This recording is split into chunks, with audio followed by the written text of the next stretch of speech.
Hello, everybody. Welcome back to Generation Leeds episode 2. Sorry we've taken this long. It's been quite a while. You're very hot off the press. Everybody wants you in. Nice to be popular.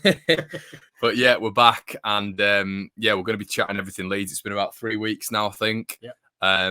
So we've got a lot to talk about. So straight off the bat, I don't know if Rocker had been signed when you last came, but no, I haven't, Connor. But obviously since then, I think we've got Rasmussen, Christensen, the right back that we're all talking about needing to get in. Spoken about Rocker coming in. Obviously, seems like a left-footed defensive midfielder who's really technician. And it looks today like we're going to be bringing in Tyler Adams, who's a central defensive option, and they're sort of simultaneously going to be that replacement for Calvin Phillips, I think. And then Sinistera, who looks like a really good player as well. So, I mean, overall, I've been asking everybody, and as well, when the fixtures came out as well. So, I mean, touch on what your thoughts are so far. Are you sort of enthused by what you're seeing? I must admit, Connor, I really am. I think it's been a fantastic window, hasn't it? Obviously, when we came up, we had quite a nice window, didn't we, when Llorente came in and Cork, and we're all excited about that at the time, but this certainly surpasses that. I'm really excited about it. Obviously, Calvin going is a big blow. Rafinha potentially going and probably going, that's going to be a really big blow. But I think what they've done so far in the 4 players that we've already brought in, I think that's really, really positive. Particularly excited about Rasmus, I must say. I think he's going to go down a storm at Leeds. Yeah, he's got a bit of Robert Molnar about him. I think I've said that to you before. But it's a weird one with Rafinha because, we've seen reports this morning. I've just done it on the rumour mill. Yeah. And apparently Barcelona are trying to put installments in for Lewandowski. Bayern Munich have apparently responded and said, we don't even know if Barcelona are going to be a club in 2 or 3 years' time, so we're not taking installments. So we want it all up front. So I think Leeds are obviously going to take heed of this, and it doesn't look like Barcelona at the minute are going to be able to stump up that cash. Rafinha actually added Leeds back into his social media bio the other day, his biography. Yeah. And I said on the room mill, social media is a big indication nowadays of what's going on. It's not all about what's going on in the newspapers. It can be Instagram, it can be Twitter. So, you're looking at a scenario there where we're bringing this Sinistera, and he was clearly a replacement for Rafinha, because obviously we wouldn't have gone out for an out-and-out winger. But it looks now that there is a possibility that Rafinha stays at Leeds United. So, what on earth do you do then? You're looking at, and this Sinistera is obviously going to be a starter. So is it a case of then looking to move Jack Harrison on? We were speaking last night about him being a major asset and clubs have been in for him. Would you be happy with that? Or it's a weird one, isn't it? I said to you when we spoke about that last night that I'd be more than happy to see Jack Harrison drop back to left back. Yeah.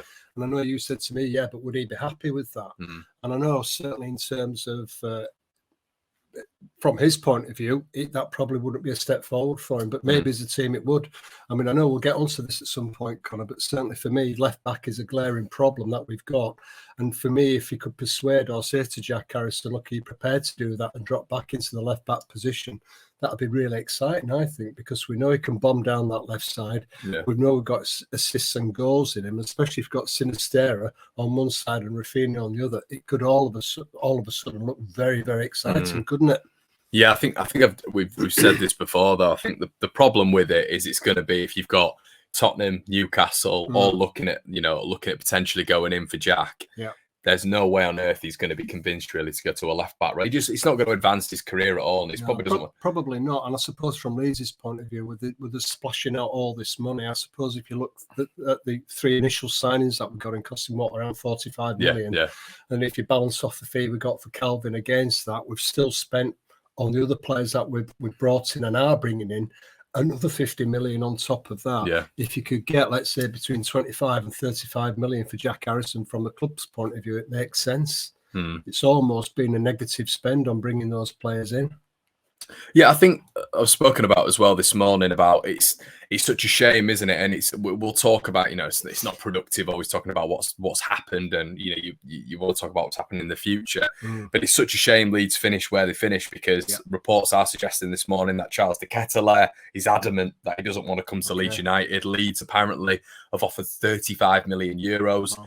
AC Milan won't go above 25 million. Right. So Leeds have offered that sort of value. So the money is clearly there, but when I'm talking about the profile at the minute, it's such a shame, isn't it, that we finished where we finished last year, and maybe we're feeling the impact of that now because these high-profile signings that we probably did plan in our third season, they're now not really that attainable. But you'd like to think, wouldn't you, that we can see beyond that, you know? But I think from a fan's point of view, for me, if I'm hearing soundings from De Ketelaere that he's not interested in coming to Leeds. It's a bit like Rafinha saying to Chelsea he's not interested, is he? Exactly, he wants to go to Barcelona. As a fan, you don't want to hear that, and I'd rather him not be here. In all fairness, if that's the truth.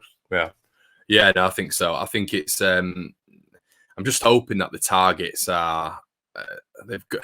It's almost like you want the targets to be of the same standard, but you know they're not going to be of the same standard because there's a reason De Ketelaere's top of the list. Maybe this is for us next year, Connor. You know, we get this season out of the way, and I watched your fantastic show, by the way, last night. You know, the fan phoning, and I know there was one young lad there, wasn't there, from Dublin? Max. And Max, I think it Shout was. out to you, Max.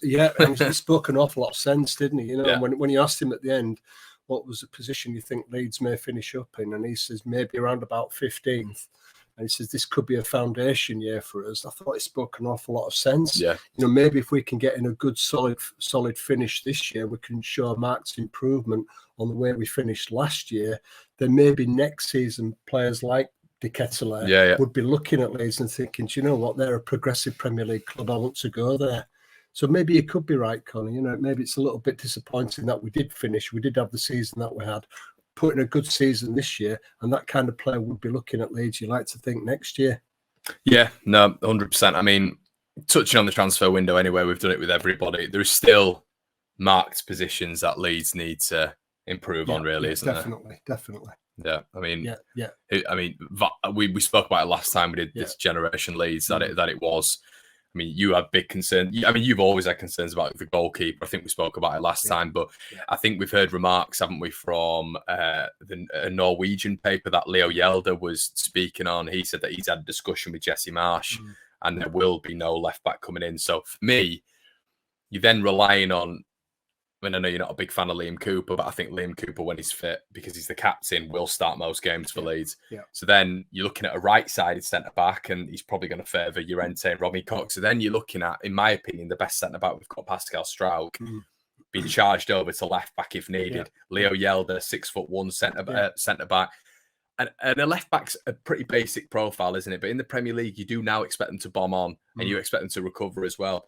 You can't just expect centre-backs to be able to take on that attribute in the Premier League, in the best league in the world, can you? I think you've got to be a natural left-back in the Premier League. We've seen so much of that, haven't we, in the recent past?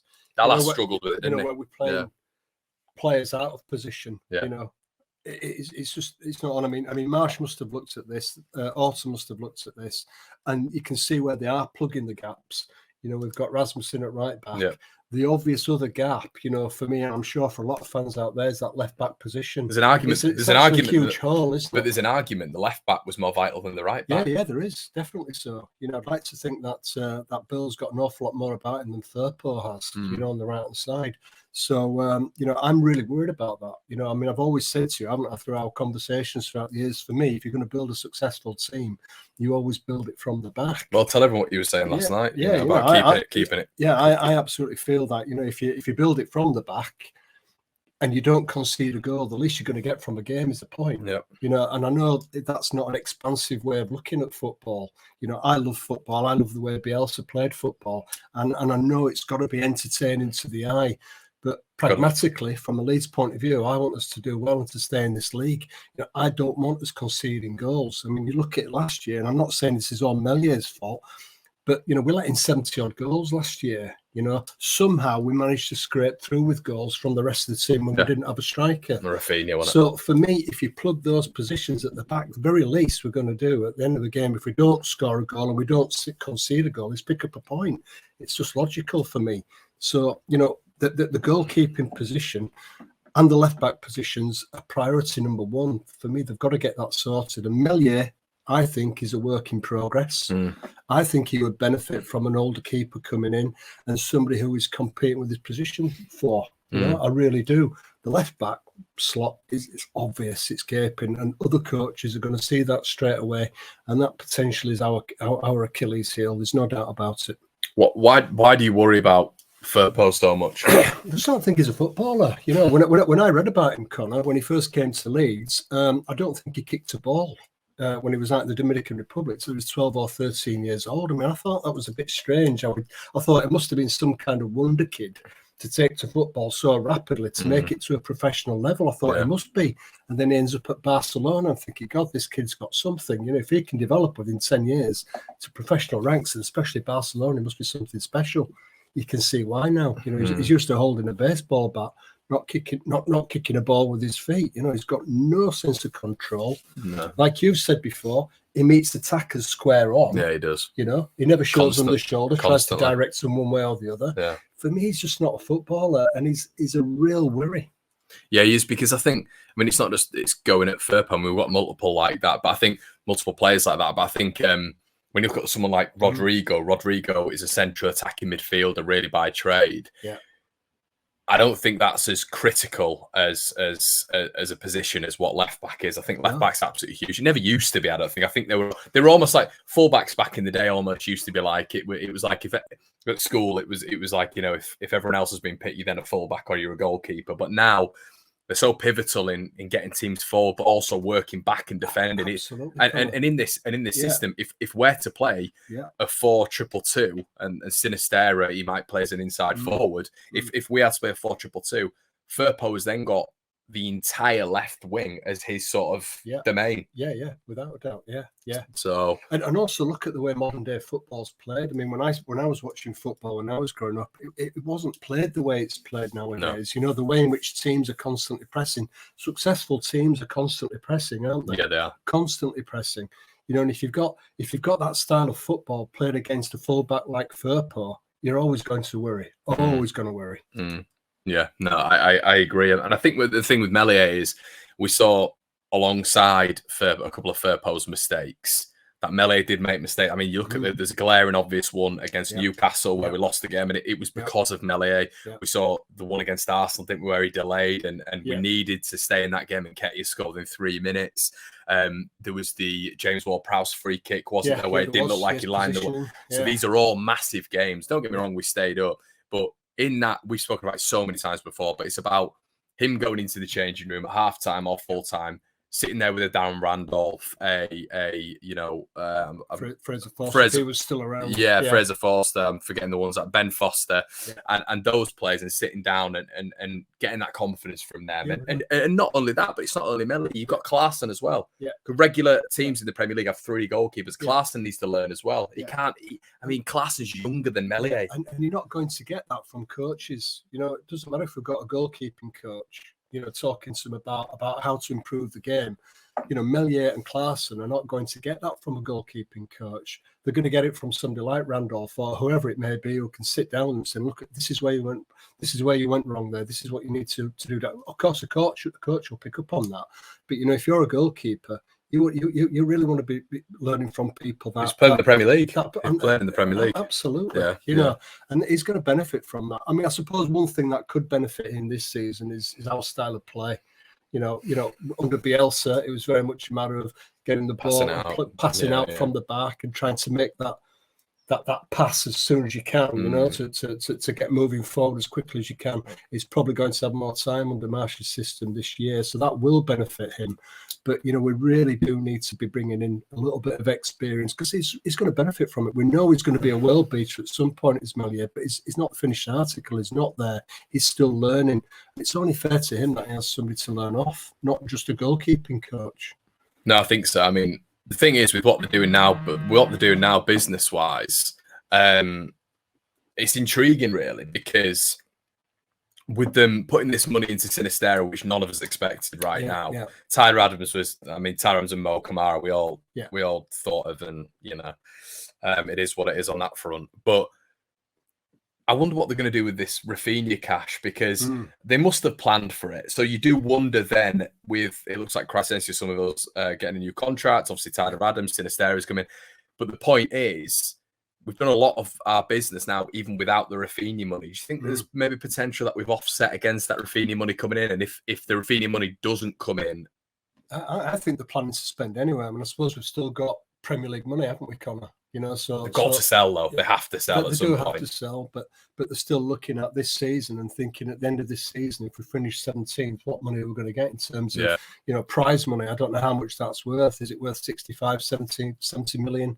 So probably they're thinking about that right now, thinking we can use that money now, you know, and then whatever comes in for Rafinha, okay, we can use that to pay that amount off, or it's there, still there in the coffers. Who knows? But you know, they had to spend that money. You know, at the back end of last season, you know, I was talking about half a dozen players coming in. You know, I think most people are talking about half a dozen. So it's not, and it needed that level of investment. You know, whether you're going to keep hold of your players or not, there still needed to be thinking about 6 or 7 players, Premier League level. How much is that going to cost?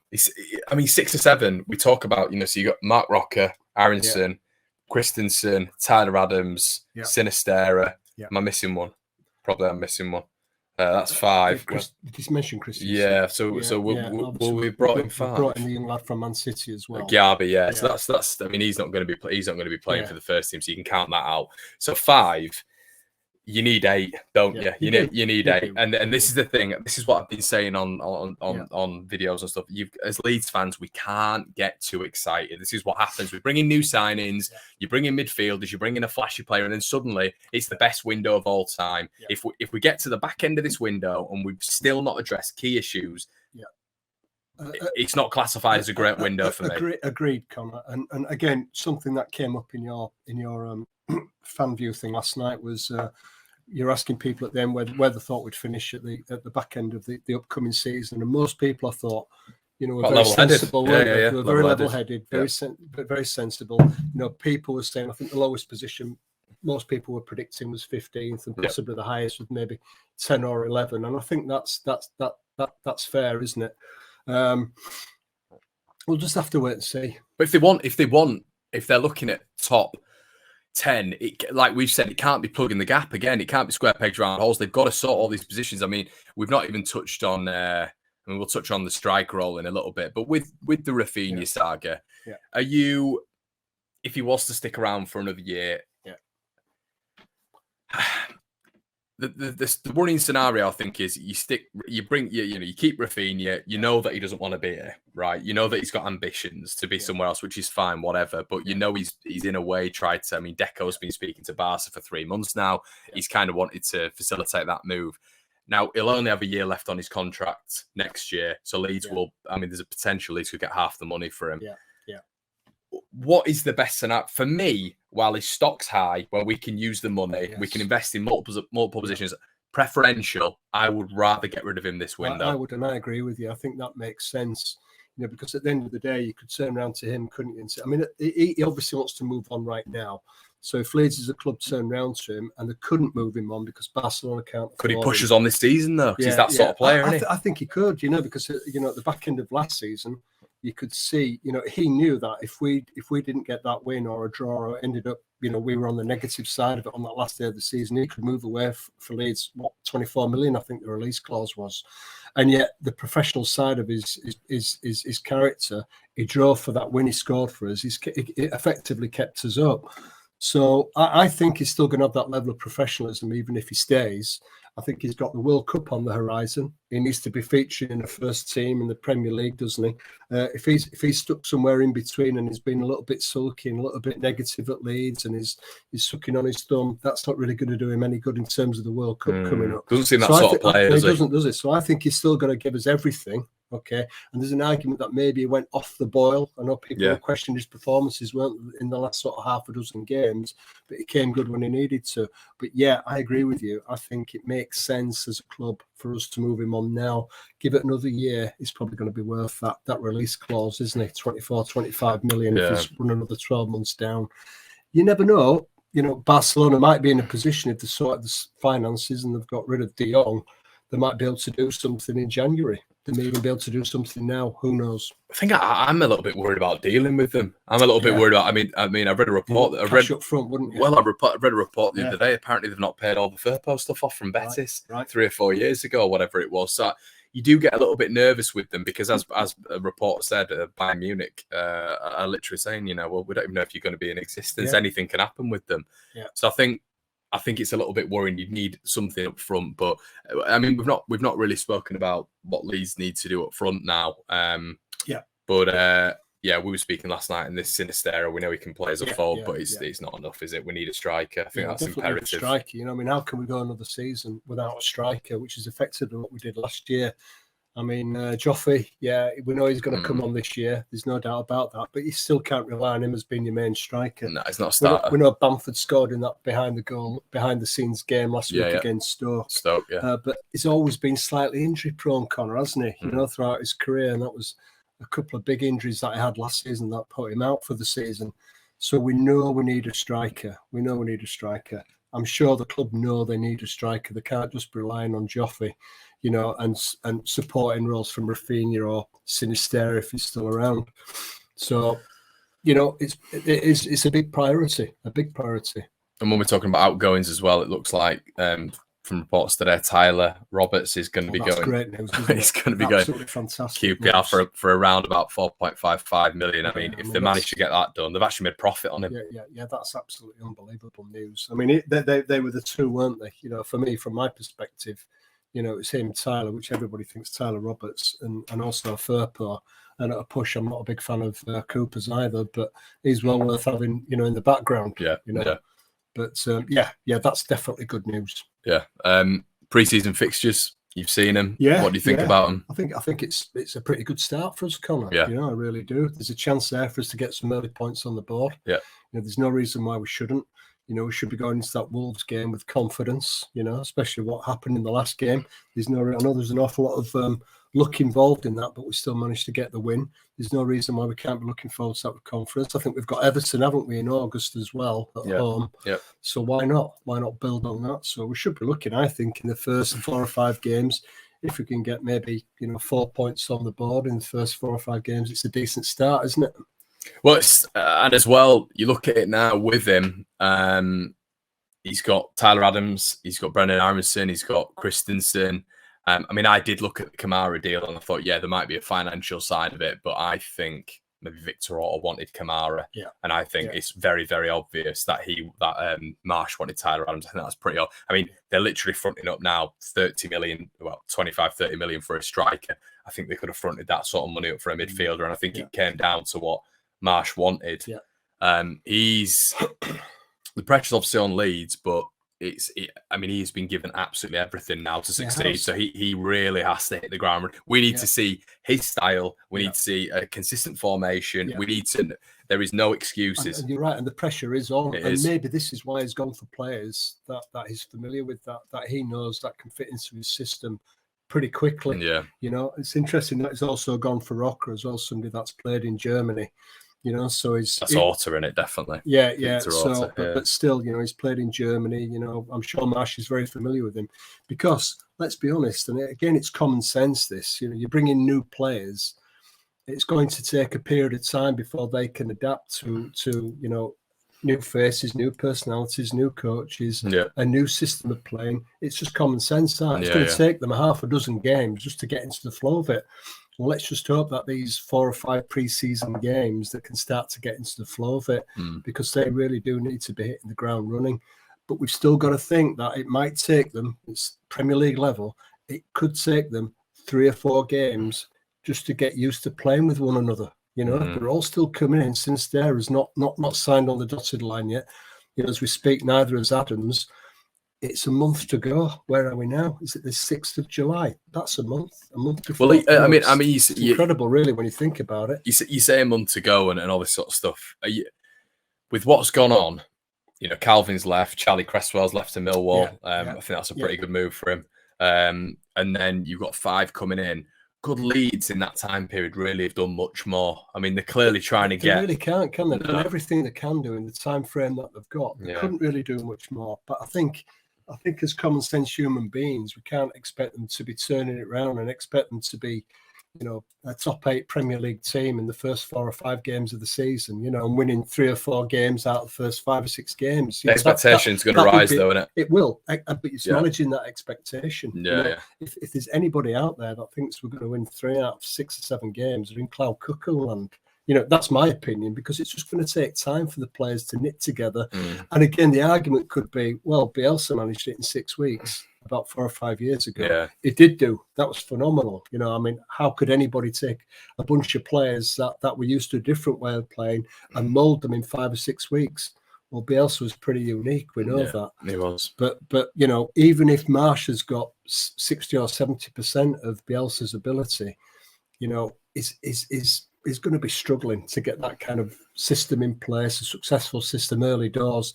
I think before we're really firing Connor, it's going to be sort of early October, and we've got to somehow get through these first parts of the season without defeat, picking up points, which is why we need to get the defence side of things sorted out and resolved as soon as we possibly can. That's priority. We don't want to be losing games. We can't afford. We need to be picking points up, even if we're not winning.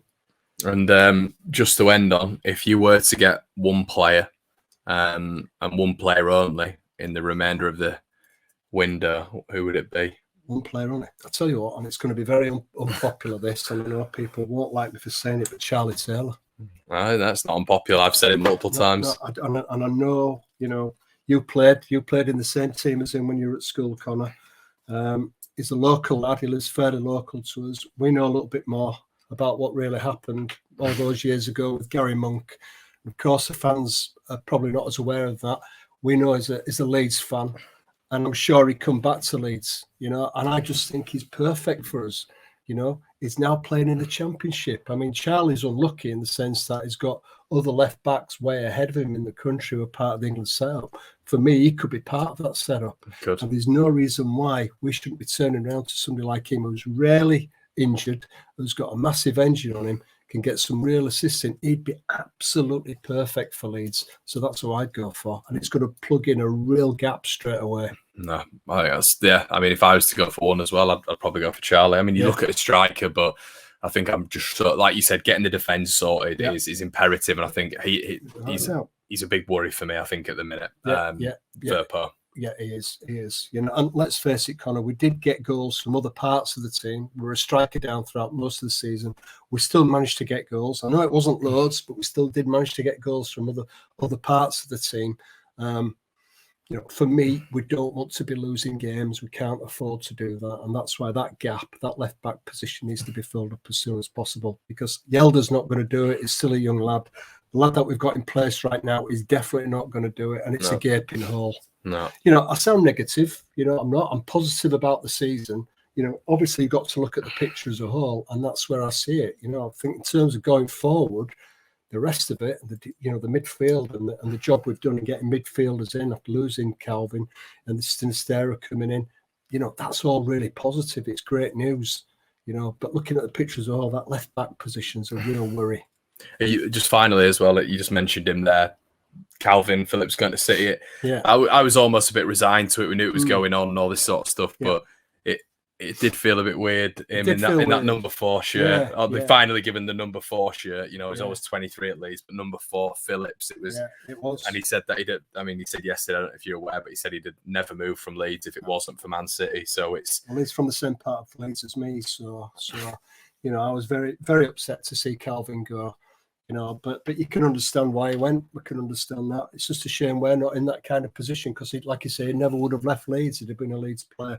Can you understand that? It suited the club, didn't it, for him to move on at that time? And I think that's a big thing. It did suit the club, and I think people keep going on this drum of he wanted to leave, this, that, and the other. But you got to take your bias hat off sometimes. He's done. I mean, he could have left Man United. Very easily. They were even right at the start. He could have gone to Villa and Tottenham in the Championship, rejected, didn't want to go to both of those. I mean, that is loyalty. It is loyalty. It really is, yeah. And we saw it's a risk, years ago. There were loads of people courting him years ago, even at a Championship level. So, he stayed with us, stayed with us through thin and thick, really, hasn't he? Yeah. So, fair play to him. Let's move on. It's time for us to look forwards now. Let's just hope he doesn't perform when we come up against them. Yeah, you're expecting that. You just are expecting that. But thanks for joining me. No problem, Connor. It's been a short one this time, guys, but I think the 30-minute ones are a little bit nicer than the hour-long ones. It means we can just review and talk about the week, and it doesn't have to be an hour and a half long format. But we'll be doing the Generation Leeds show every week. Thank you so much for tuning in, guys, and we'll see you in a bit. Cheers.